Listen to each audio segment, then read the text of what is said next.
మాతాకి పూజ్య స్వామీజీ వారి పాద చరణాలకి నమస్కరిస్తూ ట్రెండ్ సెట్ వేదికగా విచ్చేసినటువంటి అనేక హిందూ జన బంధువులందరికీ కూడా స్వాగతం సుస్వాగతం. స్వామీజీ అంటేనే ఒక ఫైర్. వారు వేసే ప్రతి సెటైర్ మనల్ని చేస్తుంది ఇన్స్పైర్. కాబట్టి స్వామీజీలో ఉన్నటువంటి ఫైర్ని మనం ఇన్స్పైర్గా చేసుకుని మన లక్ష్యాన్ని చేరుకోవడానికి, మనం ఎక్స్పైర్ అవ్వడానికి ముందరనే వారి యొక్క ఇన్స్పిరేషన్ మాటలందరినీ కూడా మనం గ్రహించాలి. రాష్ట్రీయ స్వయం సేవక్ సంఘ శతాబ్ది సందర్భంగా దేశం మొత్తం మీద హిందూ సమ్మేళనాలు జరుగుతున్నాయి. గడిచిన 100 సంవత్సరాలలో 1925 విజయదశమి రోజున రాష్ట్రీయ స్వయం సేవక సంఘం ప్రారంభించబడింది.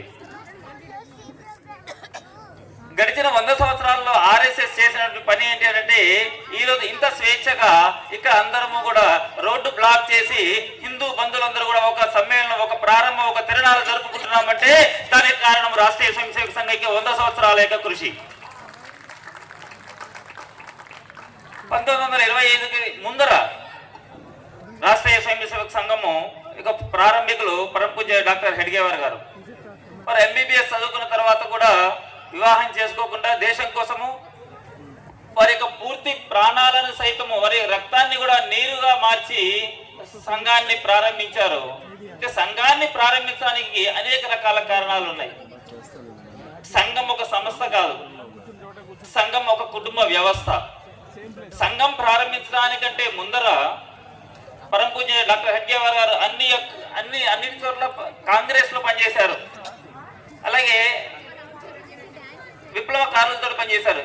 అన్ని చోట్ల పనిచేసిన తర్వాత వారికి అర్థమైంది ఏంటంటే, దేశానికి స్వతంత్రం తీసుకోవడానికి అందరూ కృషి చేస్తున్నారు కాబట్టి దేశానికి స్వతంత్రం వస్తుంది, అసలు స్వతంత్రం పోవడానికి కారణం ఏంటి ఆలోచించి దానికోసము హిందువులకు అనైక్యత కారణంగానే ఈ దేశం విచ్ఛిన్నం చేయబడింది. దానికోసము హిందూ పోలరైజేషన్, హిందువులు సంఘటితంగా ఉండాలి. అందుకోసం రాష్ట్రీయ స్వయం సేవక సంఘం ప్రారంభించబడింది. అయితే ఈ రోజున దేశం మొత్తం మీద 1,00,000 చోట్ల 1,00,000 గ్రామాల్లో సంఘ శాఖలు ప్రారంభించబడ్డాయి. గడిచిన 100 సంవత్సరాల్లో రాష్ట్రీయ స్వయం సేవక సంఘము 2 విషయాలను పూర్తి చేసింది. ఒకటి వ్యక్తి నిర్మాణము, దేశానికి కావాల్సిన వ్యక్తులను తయారు చేసుకుంది. రెండోది వ్యవస్థ నిర్మాణము, ఈ దేశానికి మన యొక్క దేశం యొక్క వైభవంకి ముందరికి వెళ్లాల్సిన కాబట్టి వ్యవస్థని కూడా ఏర్పాటు చేసుకుంది. ఇప్పుడు 3వ అడుగు వేస్తుంది, అది సమాజ పరివర్తన, సమాజ నిర్మాణం చేయబోతుంది. గడిచినటువంటి 100 సంవత్సరాల్లో మన యొక్క దేశం యొక్క అసలు చరిత్ర మనం మర్చిపోయాం. మన దేశం యొక్క చరిత్ర మర్చిపోవడానికి కారణము 3 M's, ట్రిపుల్ M అంటామండి. దాంట్లో మొదటి వాడు మ్యాక్స్ మిల్లర్, రెండో వాడు మెకాలే, మూడో వాడు మౌంట్ బ్యాటన్. మౌంట్ బ్యాటన్ అనేవాడు భారతదేశాన్ని విచ్ఛిన్నం చేసే ఎన్ని రకాల ముక్కలు చేయొచ్చు అన్ని రకాల ముక్కలు చేశాడండి. అలా 80 లక్షల చదరపు కిలోమీటర్లు ఉన్న అఖండ భారతదేశము ఈరోజు 32 లక్షల చదరపు కిలోమీటర్లు మాత్రమే ఉన్నది. పరమ పూజ్య డాక్టర్ హెడ్గేవార్ గారు అధ్యయనం చేశారు. ఏంటంటే, ఉదాహరణకి హిందువుల అనైక్యత ఏ విధంగా ఉంది అంటే, ఒక గోవా ఉంది, గోవా పోర్చుగీస్ యొక్క పరిపాలనలో ఉంది. గోవాలో ఉన్న జనాభా 4 లక్షలు, కానీ పోర్చుగీస్ యొక్క సైన్యము 6,000 మంది. 6,000 మంది 4 లక్షల జనాభా ఉన్నటువంటి గోవాని ఎలా పరిపాలించారు? బట్ ఆ రోజులో ఉన్నటువంటి మనకి అనైక్యత అది. 2 రాజ్యాలు ఉండేవి. ఒక రాజ్యంకి ఇంకో రాజ్యంకి, ఓ రాజ్యం పైనకి మొఘలాయులకు దండయాత్ర జరుగుతుంటే నా రాజ్యం మీద కాదు కదా అనుకున్నాడు, పక్క రాజ్యం మీద కదా అనుకున్నాడు. వాడిని ఓడగొట్టిన తర్వాత వాడు కూడా వీటితో కలిసి ఈ యొక్క 2వ రాజ్యాన్ని కూడా ఓడగొట్టాడు. కాబట్టి మనకి కష్టం వస్తే ఈ రోజున రాష్ట్రీయ స్వయం సేవక సంఘం చేసినటువంటి కారణంగా, గత 100 సంవత్సరాలు చేసిన పని కారణంగా హిందువులు ఈ రోజు గడప నుంచి బయటకు వచ్చారు.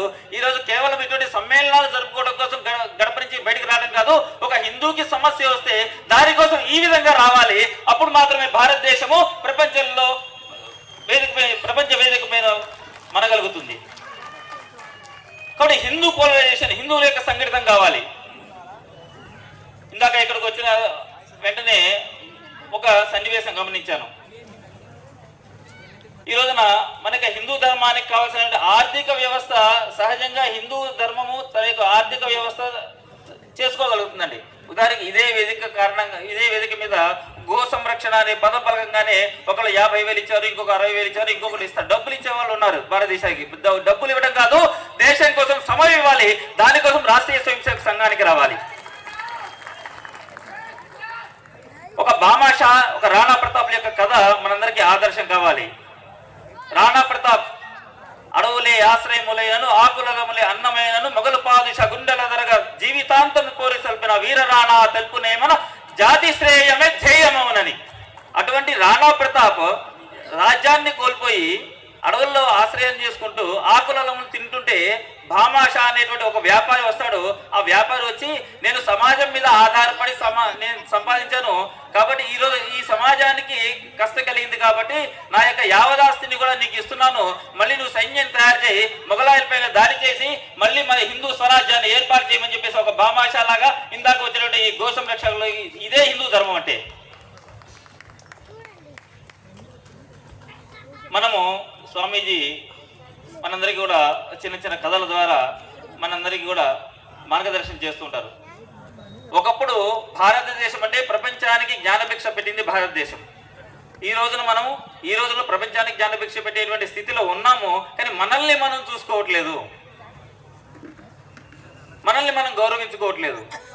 దానికోసము రాష్ట్రీయ స్వయం సేవక సంఘం ఒక 5 విషయాలపైన దృష్టి పెట్టింది. దాంట్లో మొదటిది కుటుంబ వ్యవస్థ. హిందూ కుటుంబము కాపాడబడాలి. హిందూ కుటుంబము సహజంగా వారంకు ఒకసారి పిల్లలతో కలిసి భోజనం చేయాలి. కుటుంబం అంతా కలిసి కనీసం 4 రోజులకు ఒకసారి దేవాలయానికి వెళ్ళాలి. మీరందరూ గమనించాల్సిన విషయం ఏంటంటే 20 సంవత్సరాల వరకు పిల్లలకి తల్లిదండ్రుల యొక్క ప్రేమ తెలియాలండి. 20 సంవత్సరాల వరకు వాడిని తీసుకెళ్లి హాస్టల్లో వేస్తుంటే తల్లిదండ్రులు ఏ విధంగా వాడి కోసం కష్టపడుతున్నాడు అనేటువంటి విషయం వాడికి తెలియకపోతే తల్లిదండ్రుల పట్ల ప్రేమ ఉండదు. ఆ ప్రేమ లేని కారణంగా 20 సంవత్సరాలకు మీరు హాస్టల్లో వేస్తే 60 సంవత్సరాలకి మిమ్మల్ని హాస్టల్లో వేస్తాడు. చూసుకోండి, కాబట్టి తప్పు ఎవరిది? కాబట్టి తల్లిదండ్రుల యొక్క ప్రేమ పిల్లలకు కావాలి. 20 సంవత్సరాల లోపు ఉండేటువంటి ఆడపిల్లలకి తల్లి యొక్క ప్రేమ, తండ్రి యొక్క ప్రేమ, వాళ్ళు చెప్పింది వినకపోతే వాడు చెప్పింది వినేవాడు ఇంకోటి వస్తాడు. వాడికి మన యొక్క ఆడపిల్లల్ని మనమే అప్పచెప్తున్నాము. కాబట్టి ఇంట్లో ఉండే ప్రతి తల్లి కూడా తన యొక్క కూతురు మీద, తన యొక్క కొడుకు మీద దృష్టి పెట్టాల్సిందే. మన యొక్క హిందూ పాపులేషన్, హిందూ జనాభా సంఖ్య, జనాభా అసంతులనం ఏదైతుందో దాన్ని 1:1 or none పాలసీ కాదు. పరమ పూజనీయ రాష్ట్రీయ స్వయం సేవక సంఘం యొక్క సరసంఘ చాలకాలు చెప్పారు, ప్రతి కుటుంబము కూడా 3 కనాలి. హిందూ యొక్క పాపులేషన్ పెరగాలి, హిందూ జనాభా పెరగాలి. హిందూ కుటుంబ ఆర్థిక వ్యవస్థ, భారతదేశం యొక్క ఆర్థిక వ్యవస్థ హిందూ కుటుంబం మీద ఆధారపడి ఉందండి. ప్రపంచంలో అమెరికా యొక్క ధనం అంతా కూడా బ్యాంకుల్లో ఉంటుంది. అమెరికాలో ఒక బ్యాంక్ ఎత్తేస్తే అమెరికాలో ద్రవ్యోల్బణం, రెసెషన్ వస్తుంది. అమెరికా ఆర్థిక వ్యవస్థ కుప్పకూలిపోతుంది. భారతదేశంలో రోజుకు ఒక బ్యాంక్ ఎత్తేసినా కానీ భారతదేశం యొక్క ఆర్థిక వ్యవస్థ ఏమీ కాదు. దానికి కారణం ఏంటంటే భారతదేశంలో ధనము బ్యాంకుల్లో కాదు ఉంది. భారతదేశంలో ధనము, పిల్లలు ఎక్స్కర్షన్కి వెళ్తుంటే తండ్రి 100 రూపాయలు ఇస్తే తల్లి తండ్రికి తెలియకుండా 50 రూపాయలు పోపులు పెట్టులో నుంచి తీసిస్తుంది కదా, అది భారతదేశం యొక్క ఆర్థిక వ్యవస్థ. అటువంటి ఆర్థిక వ్యవస్థ, భారతదేశ యొక్క ఆర్థిక వ్యవస్థ బ్యాంకుల్లో కాదు, భారతదేశ యొక్క ఆర్థిక వ్యవస్థ మన మహిళల ధరించేటువంటి బంగారంలో దాగి ఉంది. అది భారతదేశ యొక్క ఆర్థిక వ్యవస్థ. కాబట్టి తల్లిని గౌరవించాలి. అటువంటి తల్లి ఆదర్శము మనందరికీ సహజంగా మేధావుల అని పిలువబడేవాళ్ళు కొంతమంది చెప్తారు.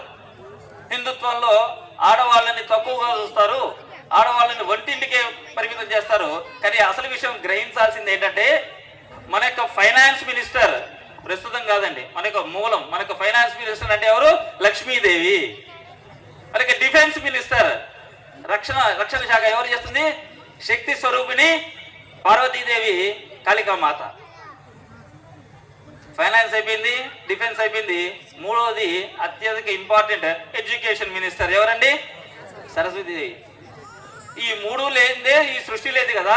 అటువంటి సృష్టి లేనటువంటి ఎవరైతే ఈ మేధావులుగా చెప్పబడేటువంటి వాళ్ళు ఎవరైతే ఉన్నారో భారతదేశంలో మహిళల్ని, హిందువులు మహిళల్ని ఇంటికే పరిమితం చేశారనేటువంటి వాళ్ళకి ఒక మహిళ ఇంటికి ఎందుకు పరిమితం చేశారంటే ఇంటి యొక్క నిర్మాణము దేశ యొక్క నిర్మాణం మొత్తం ఇంటి నిర్మాణంలోనే దాగి ఉంది. తల్లి ఒడి తొలి బడి. 33% రిజర్వేషన్ ఈరోజు తీసుకొచ్చారు. 33% కాదు, 100% రిజర్వేషన్ ఎప్పుడో మన పెద్దవాళ్ళు తీసుకొచ్చారండి.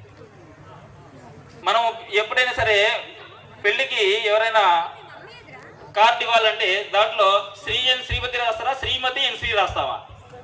శ్రీమతి ఎన్ శ్రీయే రాస్తాం. కాబట్టి తల్లినే మొదటి గౌరవించాం, స్త్రీకే గౌరవించాం. అలాగే హిందూ కుటుంబ వ్యవస్థ ఆది దంపతులు పార్వతీ పరమేశ్వరులుగా మనం కీర్తిస్తూ ఉంటాము. కారణం ఏంటంటే మనందరం కూడా పార్వతీ పరమేశ్వరులను ఆదర్శంగా తీసుకోవాలి. ఎందుకు ఆదర్శంగా తీసుకోవాలి అంటే ఇందాక చెప్పినట్టుగా హిందూ కుటుంబం కాపాడబడాలి. పార్వతీ పరమేశ్వరుల యొక్క ఫ్యామిలీ హిందూ ఫ్యామిలీ. ఆదర్శము ఏ విధంగా ఆదర్శం అంటే ఉదాహరణకి ఒక కుటుంబంలో ఎన్ని వైషమ్యాలు ఉన్నప్పటికీ అందరూ కలిసే ఉండొచ్చు అనడానికి ప్రత్యక్ష తార్కాణము పార్వతీ పరమేశ్వరులు. పరమేశ్వరుడు యొక్క మెడలో ఉండేటువంటి ఏంటండి? నాగపాము, శేషము. పరమేశ్వరుడు యొక్క మెడలో పాము ఉంటుంది. పరమేశ్వరుడు యొక్క కొడుకు విఘ్నేశ్వరుడు. విఘ్నేశ్వరుడు యొక్క వాహనము ఎలుక. ఎలుకకి పాముకి పడుతుందా? పడదు. పరమేశ్వరుడు యొక్క రెండో కుమారుడు షణ్ముఖుడు. షణ్ముఖుడి యొక్క వాహనము నెమలి. నెమలికి పాముకి పడుతుందా? పడదు. పార్వతీదేవి శక్తి స్వరూపిణి. పార్వతీదేవి యొక్క వాహనము సింహము లేదా పులి. ఈ పులికి పరమేశ్వరుడు యొక్క వాహనము నంది. నందికి పులికి పడుతుందా? పడదు. కాబట్టి ఒక కుటుంబంలో ఎన్ని వైషమ్యాలు ఉన్నప్పటికీ వాళ్ళందరూ కలిసి ఉన్నారు కాబట్టి పార్వతీ పరమేశ్వర ఆది దంపతులుగా అన్నాము. అటువంటి ఆది దంపతులుగా మనందరం కూడా హిందూ యొక్క ఆదర్శ పురుషులుగా మన యొక్క హిందూ కుటుంబం కాపాడబడాలి. కానీ ఒక కుటుంబంలో ఎన్ని వైషమ్యాలైనా ఉండొచ్చు, కానీ పార్వతీ పరమేశ్వరులు ఏ విధంగా అయితే ఆది దంపతులుగా మనం కీర్తించబడతామో ఆ విధంగా కలిసి ఉండాలి. అందుకోసము హిందూ కుటుంబ వ్యవస్థ కావాలి. అసలు కుటుంబ ప్రబోధన అనేటువంటి విషయం మనం చెప్తున్నాం. రెండో విషయము స్వదేశీ. భారతదేశంలో విజ్ఞానం అంటే ఏంటో తెలియదు, కానీ వెస్టర్న్ సైన్స్ అంతా కూడా మన విజ్ఞానం నేర్పించారని చెప్పేసి చెప్తుంటారు. అసలు విజ్ఞానం ఎక్కడి నుంచి ఎక్కడికి వెళ్ళింది? ఒక 2-3 ఉదాహరణలు చూస్తాను. ఒకసారి మనందరం పొద్దున్నే లేచి మొదట చేసేటువంటి పని ఏంటండి? దంతధావనం, మొగం కడుక్కుంటాం. ఈ మొగం కడుక్కునేటప్పుడు పేస్ట్ చేస్తాం. 18వ శతాబ్దంలో వీళ్ళు తీసుకొచ్చి పేస్ట్ తీసుకొచ్చారు. పేస్ట్లో మింట్ ఫ్లేవర్తో తీసుకొచ్చారు. తీసుకొచ్చిన తర్వాత దాని యొక్క ప్రభావం కొంత తగ్గిపోయింది, దానివల్ల ఉపయోగం లేదు అని అనుకుని మళ్ళీ అందరూ కూర్చొని దాని మీద స్టడీ చేశారు. స్టడీ చేసిన తర్వాత దానిలో కొన్ని మూలికలు కలిపారు. మళ్ళీ తీసుకొచ్చి ఇంకొన్ని ఈ పేస్ట్ రాకముందు మనం ఏం వాడామండి? వేపల వాడాము, గానుగ వాడాము, బొగ్గు వాడాము, బూడిద వాడాము, ఇవన్నీ వాడాము, ఉప్పు వాడాము, ఇవన్నీ కాదు, సైన్స్ కాదని చెప్పేసి మళ్ళీ వాడు తీసుకొచ్చాడు. మళ్ళీ ఈరోజు మళ్ళీ మనకే తీసుకొచ్చాడు. టీవీ పెడితే వస్తుంది మీ టూత్ పేస్ట్లో అంతకుముందు మనం వాడింది ఏంది? కానీ భారతదేశ శాస్త్ర విజ్ఞానం ఎక్కడి నుంచి ఎక్కడికి వెళ్ళింది? మన పెద్దవాళ్ళు చెప్పేటువంటి ప్రతి విషయంలోనూ ఆచారంలోనూ సైన్స్ ఉందండి. అయితే మన వాళ్ళు ఇది సైన్స్ అని చెప్పలేదు, ఇది ఆచారం అని చెప్పారు. ఒక పిల్లవాడికి దెబ్బ తగిలితే చేస్తేటువంటి పసుపు వేస్తాం. పసుపు యాంటీబయాటిక్ అని ఏ డాక్టర్ మనకు చెప్పలేదు, మన పెద్దవాళ్ళు మనకు ఆదర్శం అది ఇచ్చారు. ప్రతి ఇంట్లో తులసి చెట్టు ఉండాలి, లక్ష్మీ స్వరూపం అన్నారు. అంటే డబ్బులు వస్తాయని కాదు. Tulsi is the only plant which release oxygen for 24 hours. అందుకోసం ప్రతి ఇంట్లోనూ తులసి ఉండాలి. అందుకోసం స్వదేశీ పరిజ్ఞానము, మన స్వదేశీ ఏదైతే ఉందో ఈ దేశంలో ఉండేటువంటి వోకల్ ఫర్ లోకల్, మన ప్రధానమంత్రి గారు చెప్పినటువంటి విషయము వోకల్ ఫర్ లోకల్. ఈ దేశంలో ఉండి, ఈ దేశంలో ఉంటూ, ఈ దేశంలో తింటూ, ఈ దేశంలో తయారైనటువంటి వస్తువులు ఏవైతే ఉన్నాయో దీన్ని వాడాలి. అప్పుడు మాత్రమే మనం అమెరికా పెట్టేటువంటి 50% టారిఫ్, 25% టారిఫ్, 75% టారిఫ్, 100% టారిఫ్ అయినా విధించుకుంటే భారతదేశ యొక్క ఆర్థిక వ్యవస్థ ఏది కాదు. ఎప్పుడు అంటే మనం స్వదేశీని తీసుకెళ్ళినప్పుడు. బట్ అటువంటి స్వదేశీ వస్తువులు వాడాలి. అలాగే పర్యావరణ పరిరక్షణ, ప్రకృతితో సహజంగా జీవించేటువంటి తత్వం మనది. ప్రకృతి ఆరాధన మనది.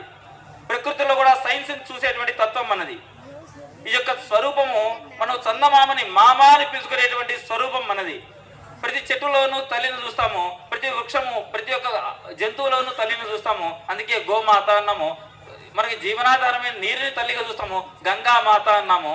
అటువంటి తల్లి స్వరూపంగా ఈ పర్యావరణం అయితే ఈ పర్యావరణాన్ని కాపాడుకోవాలి. అందుకోసము ఈ యొక్క పర్యావరణ పరిరక్షణ జరగాలి. ఇది 3వ విషయం. 4వ విషయము సమరసత. మనకి సమరసత ఇందాకే చెప్పారు, గడప లోపలే కులం, గడప దాడితే హిందువులం. ఇది అందరికీ అర్థం కావాలి. భగవంతుడికి కావాల్సింది భక్తి కానీ భగవంతుడికి కావాల్సింది కులము కాదు. శబరి ఎంగిలి పనులు చక్కగా భుజించి సంతసించెను రామచంద్రమూర్తి, కన్నప్ప చేతిలో కమ్మగా పశుమాంస భక్షణము చేసే ఫాలనేత్రి, జాషువా కలమున జలజలా ప్రవహించి శారదాంబ చెందే పారవశము, నందనారు భక్తి చూడ నందీశ్వరుడు మెచ్చి దైవ సన్నిధిని దారి చూపే, కనకదాసుని చూడ వెనుక వైపుకు మారి కారుణ్యమును చూపే కమలనాభి. భక్తి వలన పరమ కృపకు పాత్రులు గాని కులము బలము కాదు తెలుసుకుంటే. ఇది భారతదేశం యొక్క గొప్పతనం. ఒక శబరిమాత యొక్క భక్తి, తను ఇచ్చిన ఎంగిలి పండ్లలో భక్తితో శబరిమాత ఎంగిలి పండ్లు ఇస్తే దాంట్లో ఉన్న ఎంగిల్ని చూడలేదు రాముడు, శబరిమాత యొక్క భక్తిని చూశాడు. కన్నప్ప తీసుకెళ్లి కుందేలు మాంసాన్ని నైవేద్యం పెడితే భక్తితో తీసుకున్నాడు పరమశివుడు. నందనారాయణుడు భక్తుడు భక్తితో ఆయన పాటలు పాడుకుంటూ వస్తే శివుడికి ఎదుర్కొన్నా ఉండేటువంటి నంది కూడా తిరిగి పక్కకు జరుగుతుంది. అటువంటి దేవాలయం ఈ రోజుకి మనం తమిళనాడులో చూడవచ్చు.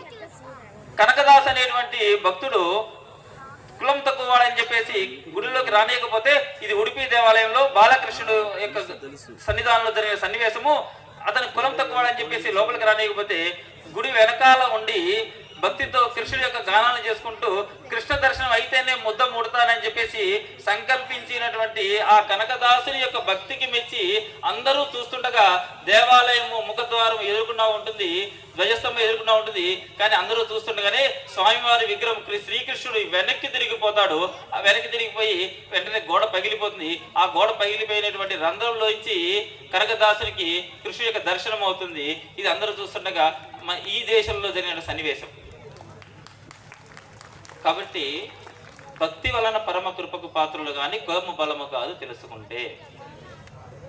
అన్ని దేశాల్లోనూ దైవ దూతలు పుడతారు, అన్ని దేశాల్లోనూ ప్రవక్తలు పుడతారు.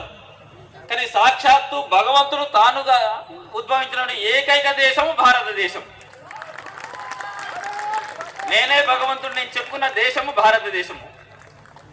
రాముడు పుట్టినటువంటి అయోధ్య, ఉత్తరాన ఉన్నటువంటి అయోధ్యలో పుట్టి రామేశ్వరం దగ్గరికి వచ్చి ఇక్కడ సేతు నిర్మాణం చేసుకుని లంకకు వెళ్ళి లంకా దహనం, లంకలో ఉన్నటువంటి రావణాసుని చంపి ఆ విధంగా ఉత్తరం నుంచి దక్షిణం వరకు కవర్ చేసినటువంటి వ్యక్తి దైవము రాముడు. సాక్షాత్తు రాముడు నడయాడిన భూమి భారతదేశం. శ్రీకృష్ణుడు మధురలో జన్మించి, మధుర నుంచి జన్మించిన తర్వాత ద్వారకకు వచ్చి ద్వారకలో సామ్రాజ్యాన్ని ఏర్పరచుకుని రుక్మిణిని పెళ్లి చేసుకోవడం కోసం ప్రాగ్జ్యోతిషపురం అస్సాం వెళ్ళి, అంటే పడమర నుంచి తూర్పు వైపుకు ప్రయాణించినటువంటి భగవంతుడు శ్రీకృష్ణుడు. కాబట్టి తూర్పు నుంచి పశ్చిమానికి శ్రీకృష్ణుడు కవర్ చేస్తే ఉత్తరం నుంచి దక్షిణం వైపు రాముడు కవర్ చేసేశాడు. కాబట్టి భారతదేశం మొత్తము భగవంతుని యొక్క దేశమే, భగవంతుని యొక్క స్వరూపమే. భారతదేశంలో ప్రతి అణువు భగవంతుని స్వరూపం. అటువంటి యొక్క భారతదేశము ఈ రోజున అనైక్యతతో ఇప్పుడిప్పుడే భారతదేశం మేల్కొంటుంది. మనకి స్వాతంత్రం వచ్చింది కానీ స్వరాజ్యం రాలేదు. స్వరాజ్యం వస్తే ఎట్లా ఉంటుందంటే, గడిచిన 10 సంవత్సరాల నుంచి మనం కళ్ళు తెరిచాము, గడిచిన 10 సంవత్సరాల నుంచే ప్రారంభించాము. ఈ గడిచిన 10 సంవత్సరాల్లో జరిగింది, అయోధ్యలో జన్మించిన రాముడికి గుడి కట్టుకోవడం కోసం మనకి 500 సంవత్సరాలు పట్టింది. ఇప్పుడిప్పుడే మనం అడుగులు వేస్తున్నాం. మన అడుగులు వేస్తుంటే అమెరికా భయపడుతోంది, మన అడుగులు వేస్తుంటే చైనా భయపడుతోంది. ఎందుకనంటే భారతదేశం మేల్కొంటే ప్రపంచం మొత్తం ఉంటుంది. ప్రపంచం మొత్తం కూడా మనము విశ్వ గురువుగా, మన యొక్క లక్ష్యము. ఇంకొకటి, మన యొక్క చరిత్రలో భారతదేశము అగ్రికల్చర్ దేశము అని చెప్తున్నారు, కానీ అది తప్పు. అగ్రికల్చర్ దేశం మాత్రమే కాదు, భారతదేశము ఆధ్యాత్మిక దేశము అది మాత్రమే కాదు. అసలు విషయం ఏంటంటే భారతదేశము ఒక ట్రేడింగ్ కంట్రీ. భారతదేశానికి సముద్ర మార్గాన్ని కనుగొన్నాడు ఎవరండి? ఎవరు? వాస్కో డ గామా. భారతదేశానికి సముద్ర మార్గాన్ని కనుగొనాల్సిన అవసరం వాస్కో డ గామాకి ఏముంది? ఎందుకంటే అప్పట్లోనే భారతదేశం ప్రపంచ దేశాలతో వ్యాపారం చేస్తుంది. ఆ విషయం బ్రిటిష్ వాళ్ళ యొక్క పరిపాలనలో మన చదువుల్లో మనకు అవన్నీ కప్పిపుచ్చారు, మనకు తెలీదు. అసలు వ్యాపార దేశము ఈ రోజున బిజినెస్ కంట్రీ అంటే మనకి ఏ దుబాయో లేదా అమెరికానో జపాన్ గుర్తుకొస్తుంది. అసలు బిజినెస్ చేసిన ప్రపంచం మొత్తం బిజినెస్ చేసినటువంటి దేశం భారతదేశం. ఇది ఈ రోజు యువత నేర్చుకోవాలి, అర్థం కావాలి. ప్రపంచం మొత్తానికి కావాల్సిన ముడి సరుకునిచ్చేది ఆ రోజు కాదు, ఈ రోజుకి కూడా. ఈ రోజు మనం వాడేటువంటి ఏ టూత్ పేస్ట్ అయినా ఏదైనా సరే మన ముడి సరుకు అక్కడికి వెళ్ళి మళ్ళీ మన బట్టలు కూడా సరే లినెన్ క్లాత్ అంటాం. ఇక్కడ నుంచి విదేశాలకు వెళ్ళి మళ్ళీ తిరిగి ఇక్కడికే వస్తుంది, ఇక్కడ నుంచి పత్తి కొనుక్కు. కాబట్టి భారతదేశం కావాల్సింది ఏంటంటే గడిచిన ఈ 20 సంవత్సరాలు, గడిచినటువంటి 200 సంవత్సరాల్లో మనల్ని బానిసలుగా గొర్రెల్లాగా తయారు చేశారు. స్వామివారి భాషలో చెప్పాలంటే గొర్రెలుగా ఎందుకు తయారు చేశారంటే వాళ్ళు గొర్రెలు కాబట్టి. గొర్రెలకి మెదడు ఉండదు. మనం చూస్తే గొర్రెలు వెళ్తుంటాయి, ఈ గొర్రెలు వెళ్తుంటే ఒక గొర్రెల మొదలు ఒక మేకను పెడతారండి ఎప్పుడు కూడా, లేదా గొర్రెలు కాసేవాడు మొదలు ఉంటాడు. ఎందుకంటే వాడికి రూట్ తెలియదు, మర్చిపోతుంది. ఈ మేక కాస్త తెలియగలది, అందుకోసము మేక పిల్లని పెడతారు. ఈ గొర్రెల మందు వెళ్తుంటే మీరు కర్రడ్డు పెట్టండి, మొదటి ఆ మేక కాస్త తెలియగలదు కాబట్టి దూకెళ్తుంది. మేక దూకింది కాబట్టి వెనకాల రెండో గొర్రె కూడా దూకుతుంది, మూడోది కూడా దూకుతుంది, నాలుగోది కూడా దూకుతుంది. కర్రడ్డు తీసేయండి, ఐదోది కూడా దూకుతుంది, ఆరోది కూడా దూకుతుంది. ఎందుకు దూకుతుందో తెలియదు. ఈరోజు మన చదువు ఎందుకు చదువుతున్నామో తెలియదు. నేను పేర్లు ప్రస్తావించకూడదు కానీ ఈ సందర్భంగా కొన్ని చేస్తాను. మనము చైనా వస్తువులకి గ్యారంటీ లేదు, చైనా చదువులకి గ్యారంటీ లేదు. చైనా చదువులంటే చెయ్యి అంటే చైతన్య, నా అంటే నారాయణ. లిటరసీ ఉంటుంది కానీ ఎడ్యుకేషన్ ఉండదు. కాబట్టి చైనా వస్తువులకి ఏ విధంగా అయితే గ్యారంటీ లేదో చైనా చదువులకి గ్యారంటీ లేదు.